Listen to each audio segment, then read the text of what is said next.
오늘 이 아침 하나님 말씀 예수님에 대해 말하기입니다. 사람들은 자기 자신에 대한 관심뿐만 아니라 내 주변에 있는 사람들에 대한 많은 관심을 가지고 살아가고 있죠. 왜냐하면 내 주변에 있는 사람이 그만큼 소중하기 때문에 그렇습니다. 사람들이 사람에 대한 관심을 가진다라고 하는 것은 궁극적으로 어떤 의미가 있는 거 아니? 저 사람 믿을 만한가? 거래할 만한가? 의지할 만한가? 이야기할 만한가? 사람에 대한 신뢰의 문제, 사람에 대한 관계에 대한 믿음의 문제 때문에 관심을 가지게 되어져 있습니다. 그래서 뭐라고 말을 합니까? 저 사람 함부로 사귀지 마라. 저 사람 말하는 것은 거짓말이다. 저 사람 말을 들었다가는 큰일 난다. 저 사람은 좋은 사람이다. 믿을 만하다. 또 다른 의미에서 생각해 보면 사람에 대해 관심을 가진다는 것은 자기 자신이 연약하기 때문에 그렇습니다. 자기 자신이 온전하다면은 주변의 사람들의 신경을 쓰지 않습니다.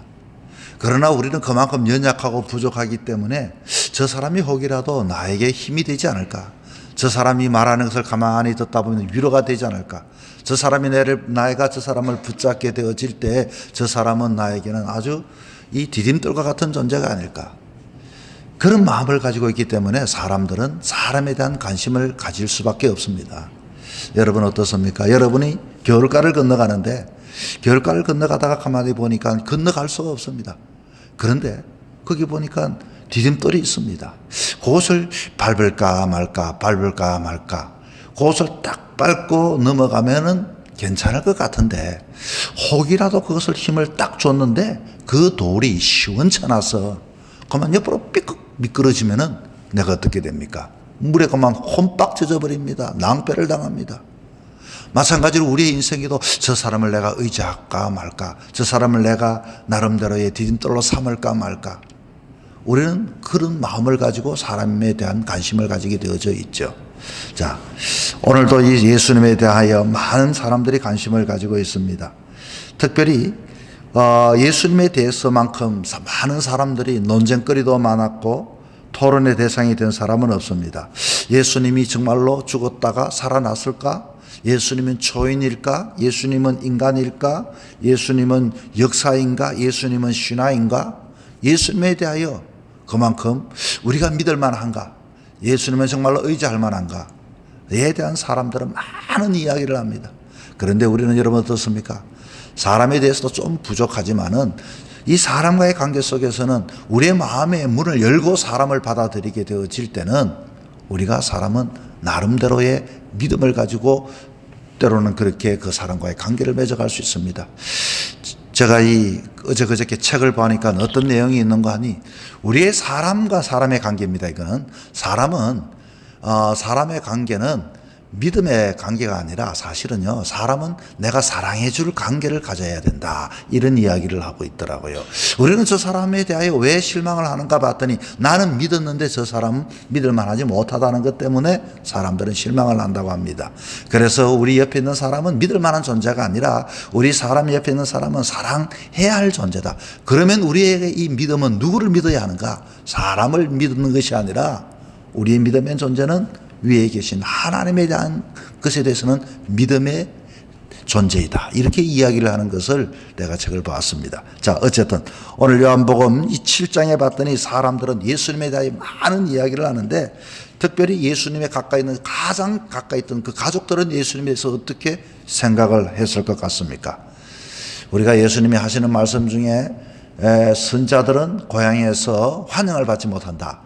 이런 이야기를 우리가 예수님이 하셨죠. 그것을 가만히 유추해 보면 그만큼 가까이 있는 사람은 진짜 가치를 모른다 그 말인 것입니다. 여러분의 친구가 여러분에게 매일 밥을 먹여준다면은 그 친구 믿을 만하지 않겠습니까?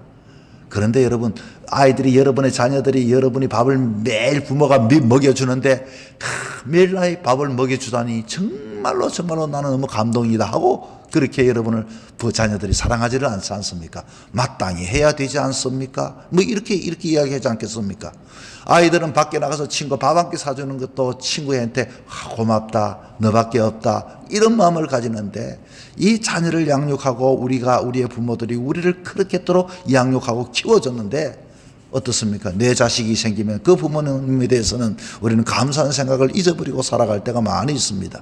가족은 그렇습니다. 어쩌면 가장 가까이 사랑해야 할 사람을 사랑하지 못할 때가 많이 있죠. 예수님의 가족도 바로 그렇게 예수님을 생각했다, 그 말인 것입니다. 자, 예수님 주위의 유대인들은 어떻게 했을까요? 예수님의 주변의 유대인들은 예수님을 비웃었습니다. 그리고서 조롱을 했습니다. 야, 뭐라고 왜 조롱했을까요? 너가 어떻게 어렸을 때 자랐는지 내가 잘 안다. 너 부모 잘 안다. 너 옛날에 어릴 때부터 하는 거 내가 봐왔다. 그런데 무슨, 쉽게 말하면 예수님에 대하여 그저 어릴 때 보았다. 너의 그 어떤 연약할 때를 보았다. 이렇게 인간적인 예수를 봤다, 그 말인 것입니다. 그리고 예루살렘에 있는 다른 사람들은 어땠을까요? 뭐 어렸을 때 보지 못했던 그냥 무리들은 어땠을까요? 그 무리들은 뭐 대단하다 하긴 하지만 누군가가 귀신이 들렸다 하더라. 모두가 예수님에 대하여 그렇게 이야기를 하면서 직접 그분에 대하여 영적인 관계를 맺어서 이야기를 하는 것이 아니라 자기의 가치나 자기의 생각이나 자기의 판단을 가지고 예수님을 그렇게 믿었다는 것입니다. 보십시오. 내가 어릴 때 봤다고 하는 것은 자기가 중심에서 그를 본 것이지 정말로 하나님의 입장에서 자기 자신을, 예수님을 보지를 못했다, 그 말인 것입니다. 예수님께서 보리떡 5개와 물고기 2마리로 5,000명을 먹인 사건, 그리고 새벽 3시에 배를 타고 가다가 제자들이 풍랑을 만나 고생했을 때 제자들을 구원해 주었던 사건, 이런 사건이 있을 때는 사람들은 어떻습니까? 박수를 치고 환호를 하고 놀랍다 그러고 따라다니지만은, 그러나 한편으로는 또 마음속에서 부정하는 마음, 의심하는 마음, 조롱하는 마음, 아이고 자기를 구원하는가 보자 하고서 예수님에 대하여 부정적인 마음으로서 전적으로 주님 앞에 내려놓지 못하고 그냥 가십거리, 이야기거리만 믿었다, 그 말인 것입니다. 오늘 보면 이 40절에서 42절에 이 예수님께서 이 말씀을 들은 무리 중에 어떤 사람은 이 사람이 참으로 그 선지자라 하며, 어떤 사람은 그리스도라 하며, 어떤 이들은 그리스도가 어찌 갈릴리에서 나오겠느냐. 이 사람이 나를 누구로 하느냐? 예수님께서 이 정체성이 혼돈해서 자기 자신이 몰라서 그런 것이 아니라 정말로 예수님은 이 베드로의 고백을 듣고 싶어 했습니다. 너는 나를 누구라 하느냐? 이럴 때에 이 선지자가, 사람들은 선지자라고 말을 합니다. 이렇게 이야기를 했다, 그 말인 것입니다. 우리는 누가 이렇게 이야기를 하더라고 할 때는 물론 다른 사람의 이야기, 정보를 전해주지만 자기의 마음속에도 자기가 한 번쯤 걸러서 자기의 생각을 이야기해주는 그런 경우가 많이 있습니다. 그래서 베드로의 마음속에도 따라는 다녔지만 사람들은 예수님을 선지자고 말을 합니다. 그리고 또 41절에 봤더니 어떤 사람은 그리스도라 하며 어떤 이들은 그리스도가, 그런데 어찌 갈릴리에서 나오겠느냐. 좀 의심스럽다, 그 말인 것입니다. 이 말은 하나님, 예수님, 성령, 이 내가 믿지만 결코 내 삶에 예수님을 연결시키며 사는 사람은 없다, 그 말인 것입니다. 예수님에 대하여 부정적으로 말하는 사람들, 이 41절 그리고 계속해서 어떤 이는 그리스도가 갈릴리에서 나겠느냐, 그리스도라고 해놓고도 그거 보니까 성경에 봤더니 옛날에 들어봤더니 그 율법학자가 말하기를 그렇게 누가 이야기를 하는데 하고서 의심의 눈치로 본다, 그 말인 것입니다. 나름대로 성경에는 해박하고 종교에는 익숙해지고, 그래서 어떻게 예수가 갈릴리에서 나겠느냐. 정말 예수님은 여러분, 여기서 중요한 하나의 핵심이 한 가지가 있습니다. 중요한 것은 나의 고백입니다. 내가 믿는, 내가 정말로 붙잡는 예수님은 어떤 사람인가 하는 것입니다. 예수님은 여러분에게 어떤 존재입니까? 우리는 어떻게 믿어야 합니까? 나에게 그런 존재라면 내가 어떻게 살아야 합니까? 내가 어떻게 그분에 대하여 사람들에게 증거해야 합니까? 이것이 바로 우리의 신앙의 본질이 되어야 하는 것입니다. 아무리 많이 듣는 것이 중요한 게 아닙니다. 아무리 많이 생각하는 것도 중요한 것이 아닙니다. 내가 인정하는 것도 중요한 것이 아닙니다. 정말로 그분이 그렇다면 내가 어떻게 사용할 수 있는가? 내가 관계를 맺고 있는가? 내 삶 속에 어떻게 나타나는가? 이게 바로 중요한 것이 아니겠습니까? 예수님이 하나님의 아들이고 인류의 구원자고, 그렇다면 사람들은 받아들이고 환영하는 사람들, 그러나 이것을 내가 예수님을 믿는다라고 하지는 않습니다. 오늘도 수많은 사람들이 그 사람에 대해서 멋지게 일을 하면 박수를 보내기도 합니다. 환영을 하기도 합니다. 그 사람에 대하여 그 사람은 나를 모르지만 절대적인 신뢰를 가집니다. 이게 중요한 것이 아니라 예수는 말씀하기를 너희가 나를 믿느냐는 것입니다. 그리고서 귀신도 믿고 나를 떠난다고 했습니다. 이 세상에 믿는 사람은 얼마나 많은지 모릅니다. 사탄도 예수를 믿습니다. 그러나 믿지만은 살지 않고 떠나버린다는 것입니다. 오늘도 수많은 그리스도인들이 있습니다. 예수님을 믿습니다. 어떻게 믿습니까? 부모가 믿으니 나도 믿습니다. 그리고서 나도 가만히 생각해 보니 정말로 그분은 하나님의 아들이 맞습니다. 믿음을 가집니다. 그런데 어떡합니까? 떠나버립니다.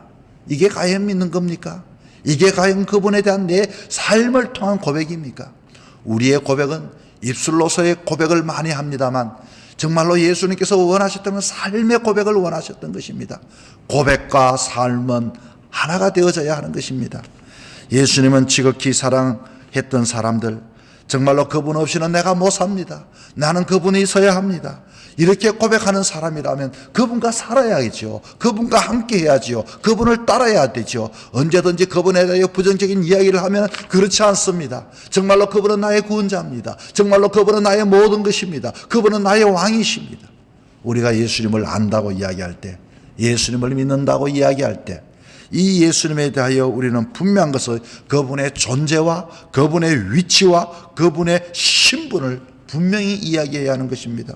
그분의 존재가 뭡니까? 그분은 하나님이십니다. 위치가 뭡니까? 그분의 위치는 내 인생에서 그분은 왕이십니다. 주님이십니다. 나의 첫 번째입니다. 모든 것이 결정돼서 그분에게만 있는 것입니다. 나는 그분을 따라가는 사람입니다. 내가 갈 때 그분이 따라와 도와주는 사람이 아니라 내가 그분의 뜻을 이루는 사람입니다. 나는 주의 종입니다. 나는 주의 사람입니다. 주의 자녀입니다. 그렇습니다. 우리는 예수 그리스도에 대하여 존재에 대한 하나님, 그분은 하나님이실 뿐만 아니라 그분은 나의 주님이 되시고, 그리고 그분의 신분은 나를 구원할 자이십니다. 이런 고백과 이런 삶을 살아갈 때 우리의 신앙은 건강하게 자리 잡을 수가 있게 되는 것입니다. 여러분, 만약에 여러분이 1억, 2억 돈이 있는데 이것을 좀 예금을 하고 싶고 누구에게 맡겨주기를 원한다면 내 인생과 같은 그 돈을, 예를 들어서 소중히 여기는 그 돈을, 내 인생도 소중하지요. 정말로 맡겨드리면 그분에게 맡겨드릴 수가 있겠습니까? 만약에 걱정하지 마라, 내가 내게 좋은 것 주겠다, 맡기 전에는 그분이 맛있는 것도 사주고 무한한 신뢰를 보내는데 그래도 왠지 맡기기에는, 내 인생을 맡기기에는, 내 물질을 맡기기에는 의심하면 딱 맡겼는데 다음날에 연락이 없습니다. 그러면서도 내가 그렇지 않아도 의심스러웠는데 정말로 좋은 분이었는데, 우리는 그렇게 말하지 않습니까? 예수님은 좋은 분으로만 살아서 안 됩니다. 예수님을 우리는 절대적으로 내 삶을 맡길 수 있는 내 분명한 신앙에 예수님에 대한 정체를 물었지만은 중요한 건 내 자신이 예수님에 대하여 나는 어떤 자인가라고 하는 것이, 이 선언이 먼저 있어져야 하는 것입니다. 여러분, 오늘 이 하루도 우리는 주어진 삶에 또 이렇게 살아갑니다. 여러분, 이 무대는 하나님이 저희들을 위해서 허락해 주신 것입니다. 정말 이곳에서 어떻게 살아가는 것이 하나님 앞에 기쁨이 되고, 어떻게 살아가는 것이 하나님의 자녀로서의 삶을 살아가는 것이 되어질 수 있을까요? 그렇습니다. 그분은 하나님이십니다. 그분은 나의 주님이십니다. 그분은 나의 구원자이십니다. 그러므로 나는 내 인생의 모두를 그분에게 내려놓고 그분을 쫓아가고 그분을 순종하고 그분의 뜻을 이루는 삶을 살아가기를 원합니다. 우리가 누군가가 그 사람에 대해 이야기하는 것이 중요한 것이 아니라 나와 그분과의 진정한 삶을 통한 관계를 살아가는 것이 중요한 것입니다. 오늘도 그런 삶을 살아가는 저와 여러분이 되기를 주의 이름으로 부탁을 드립니다.